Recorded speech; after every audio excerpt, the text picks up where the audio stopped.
ये खौफ और दहशत की तस्वीरें लेबनान की हैं, जहां एक दिन के अंदर 2 अलग अलग हमलों ने कई परिवारों की खुशियां छीन ली, लोगों से उनके अपने छीन लिए।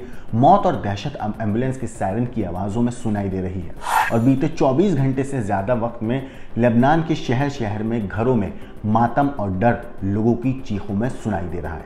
हर जगह बस खौफ और अफरा तफरी का माहौल है।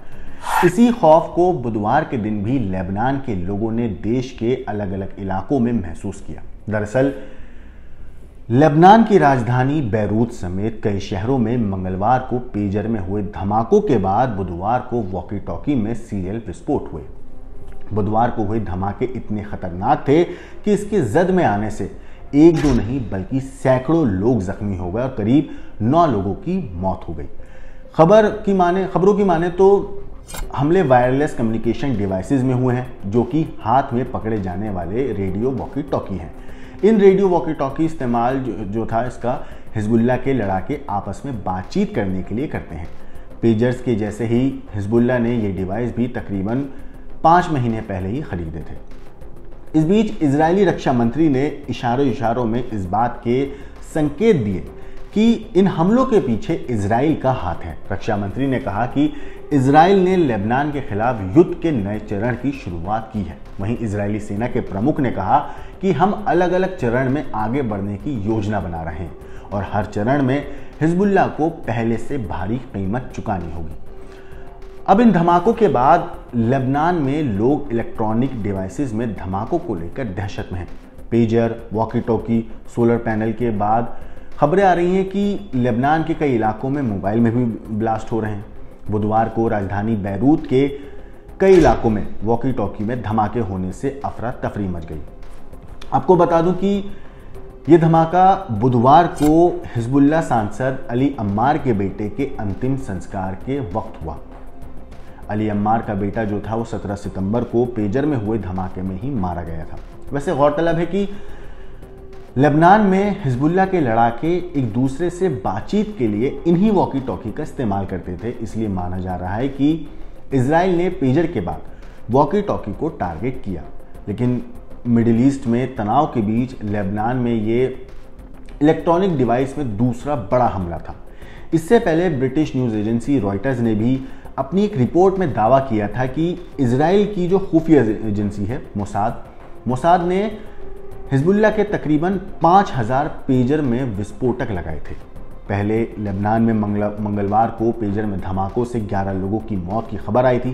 पेजर फटने से 3000 से ज़्यादा लोग घायल बताए जा रहे हैं। वहीं बुधवार को वॉकी टॉकी और सोलर पैनल में सीरियल ब्लास्ट ने पूरे लेबनान को दहला दिया। इस बार हमले में 500 से ज़्यादा लोग बुरी तरह झुलस गए। अब इस कार में धमाके को देखिए, कैसे ब्लास्ट के बाद कार आग के गोले में तब्दील हो गई। इस स्कूटी को देखिए, ब्लास्ट के बाद स्कूटी कैसे सुलग रही है। ये तो एक वानगी थी, ये तो एक मिसाल थी। लेकिन लेबनान की राजधानी बैरूत में ऐसे सैकड़ों धमाके 24 घंटे के अंदर हो चुके हैं, जिससे आम लोगों में भी खौफ देखा जा रहा था। लेबनान सीरियल ब्लास्ट से दहल उठा। लेबनान सीरियल ब्लास्ट के बाद एक के बाद एक हो रहे इन धमाकों ने हिजबुल्लाह को बैकफुट पर धकेल दिया। मगर अब देखना होगा कि आने वाले वक्त में हिजबुल्लाह इस तरीके के हमलों से कैसे खुद को बचाएगा। लेकिन मंगलवार को हुए पेजर हमलों ने ईरान समर्थित लेबनान के चरमपंथी समूह हिजबुल्लाह को झंझोर कर रख दिया। हिजबुल्लाह जिस पेजर को सबसे सुरक्षित समझकर कम्युनिकेशन के लिए इस्तेमाल कर रहा था, बातचीत के लिए इस्तेमाल कर रहा था, उसी डिवाइस को एक खतरनाक हथियार में बदल कर रख दिया गया। वैसे ज़्यादातर पेजर लोगों के हाथ में या फिर जेब में रहने के दौरान फटे, मगर सऊदी मीडिया आउटलेट अल हदाद टीवी ने बताया है कि विस्फोट में हिजबुल्लाह के 500 से ज़्यादा सदस्यों की आंखें चली गईं। वो लोग नाबीना हो गए। अब तक भले ही इजराइल ने इस हमले की जिम्मेदारी नहीं ली है, लेकिन अलग अलग रिपोर्ट्स में बल्कि अलग अलग दुनिया भर की अलग अलग मीडिया रिपोर्ट्स में ये कहा गया है कि ये पूरा जो प्लान था, ये पूरा जो ऑपरेशन था, मोसाद का ही काम है। हिजबुल्लाह ने इस हमले के लिए इजराइल को जिम्मेदार भी ठहराया है और कहा कि सही समय पर वो इसका बदला ज़रूर लेगा। हिजबुल्लाह के सदस्य जो हैं इजरायली ट्रेनिंग सिस्टम से बचने के लिए सेलफोन के बजाय पुरानी तकनीक पर आधारित पेजर का इस्तेमाल करते थे, लेकिन यहाँ भी उन्हें सुरक्षित नहीं वो जो है सुरक्षित नहीं रह पाए। पेजर हमले के बाद हिजबुल्लाह के लड़ाके दहशत में हैं। हिजबुल्लाह के सदस्यों ने अपने पास से पेजर, वॉकी टॉकी, इन सबको दूर कर दिया है। डर का आलम तो यह है कि लोग फ़ोन तक नहीं रिसीव कर रहे हैं। न्यूयॉर्क टाइम्स की एक रिपोर्ट के मुताबिक हिजबुल्लाह तक पहुंचने से पहले तक, डिलीवरी से पहले पेजर जो थे इजरायली खुफिया एजेंसी मोसाद के पास पहुंचे थे। यहाँ इन पेजर्स के अंदर छोटे विस्फोटक जो है लगाकर इन्हें बम में तब्दील किया गया। इसके बाद इनकी डिलीवरी सुनिश्चित की गई। इन पेजर को बाहर से कमांड भेजकर ब्लास्ट कर दिया गया। वैसे हमले से पहले इजराइल की जो घरेलू सुरक्षा एजेंसी है शिन बेट, उसने कहा था कि इजराइल के एक पूर्व सुरक्षा अधिकारी को मारने की हिजबुल्लाह की योजना को उन्होंने नाकाम कर दिया है। पेजर हमला हिजबुल्लाह के लिए संकेत है, तुम जो कुछ करोगे हम उससे अच्छा कर सकते हैं। हालांकि इसी साल जुलाई में इजराइल ने हिजबुल्लाह के एक बहुत शीर्ष कमांडर थे फुआद शुकर को हवाई हमले में मार गिराया था और उसी के कुछ घंटे के बाद तेहरान में हमास के राजनीतिक प्रमुख इस्माइल हानिया की हत्या कर दी गई थी। इन हमलों के बाद हिजबुल्लाह और ईरान ने इजराइल के खिलाफ सैन्य कार्रवाई के साथ साथ जवाब की देने की भी धमकी दी थी। वैसे इस बीच एक और चौंकाने वाली खबर सामने आई जिसने सबको हैरत में डाल दिया था। देखिए, ये तो तय है कि हिजबुल्लाह घायल ज़रूर है, लेकिन वो अभी भी इजराइल से बदला लेकर उसे मिट्टी में मिलाने की कोशिश ज़रूर करेगा। और इसी बीच खबर भी ये सामने आई मीडिया में कि बल्कि ये दावा किया गया इजराइल की तरफ से कि तेल अवीव जो है वहाँ की कई मीडिया पोस्ट में, कई ऐसी चीज़ों में कहा गया, कई ऐसी रिपोर्ट्स में कि इजराइल की तरफ से दावा हुआ कि ईरान की बड़ी साजिश को इजराइल ने नाकाम कर दिया। इजराइल की आंतरिक सुरक्षा के लिए जिम्मेदार एजेंसी शिन बेट ने कहा कि उसने प्रधानमंत्री बेंजामिन नेतन्याहू, रक्षा मंत्री योव गैलेंट और शिन बेट डायरेक्टर रोनेन बार की हत्या की ईरान की साजिश को नाकाम किया। शिन बेट ने गुरुवार को यह दावा किया कि इस साजिश में ईरान एक इजरायली व्यवसायी का इस्तेमाल कर रही थी, एक बिजनेसमैन का इस्तेमाल कर रही थी जिसने तुर्की में काफ़ी समय बिताया था। वो इजराइल में हत्या की पूरी प्लानिंग बनाने के लिए तुर्की और ईरानी दोनों व्यक्तियों के साथ बैठकों और लेन देन कर रहा था। इतना ही नहीं, यरूशलेम पोस्ट की एक रिपोर्ट के मुताबिक इस प्लान को पूरा करने के लिए इस साल यानी कि अप्रैल में तुर्की के नागरिक आंद्रेई फारूक असलान और गुनिद असलान ने इजरायली बिजनेसमैन से संपर्क किया था और उसे इज़दी नाम के एक अमीर ईरानी के 2 प्रतिनिधियों से मिलने के लिए तुर्की के शहर समंदाग में बुलाया था।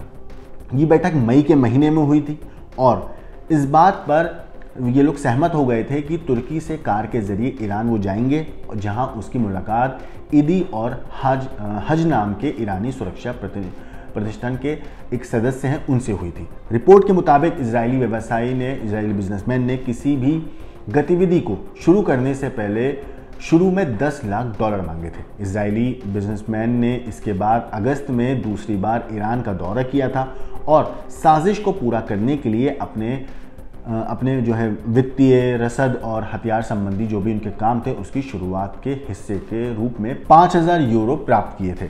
अगस्त में ईरान की दूसरी यात्रा के दौरान दूसरी बार जब वो ट्रैवल करने गए, उसे फिर से तुर्की से ईरान में लाया गया। इजरायली बिजनेसमैन से निगरानी और खुफिया जानकारी जुटाने के मकसद से कुछ इजरायली साइंटिस्टों की वीडियो लेने के लिए कहा गया था।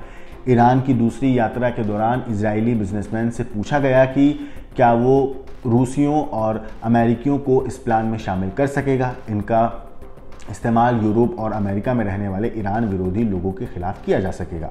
इतना ही नहीं, इस पूरे मामले पर शिन बेट ने कहा कि ऐसा लगता है कि ईरान इस तरह की आतंकी गतिविधियों के लिए कड़ी मेहनत कर रहा है। ये खतरा एक साजिश को उजागर करने से ख़त्म नहीं होगा। शिन बेट की तरफ से ये स्पष्ट नहीं किया गया कि क्या इन साजिशों के संबंध में ईरान और हिजबुल्लाह के बीच कोई सामान्य कोई भी म्यूचुअल चीज़ थी या नहीं और कैसे इसकी रूपरेखा जो है तैयार की गई थी।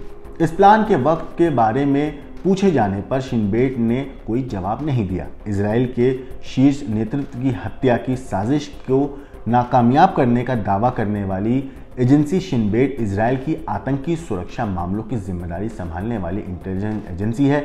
इसका मुख्य काम आंतरिक सुरक्षा पर ध्यान देना है।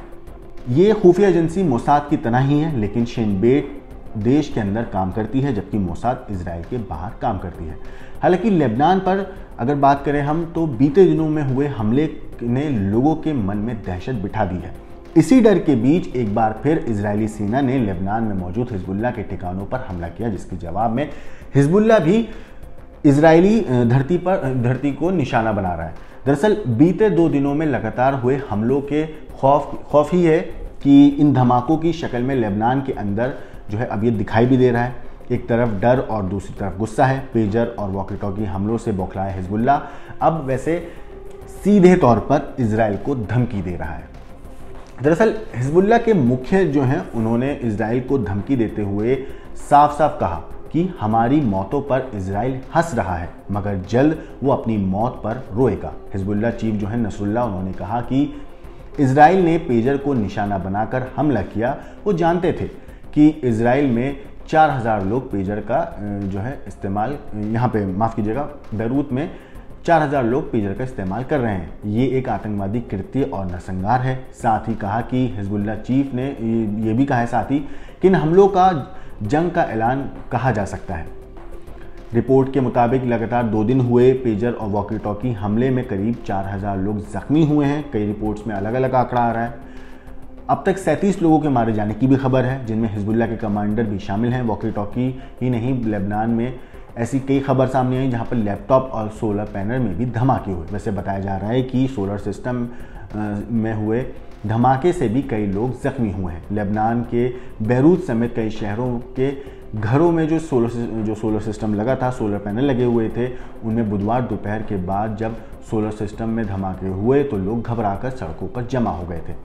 वैसे अभी ये साफ नहीं है कि सोलर पैनल में हुए धमाकों का कनेक्शन पेजर और वॉकी टॉकी धमाकों से है या नहीं, या ये दोनों अलग अलग चीज़ों में धमाके हुए हैं।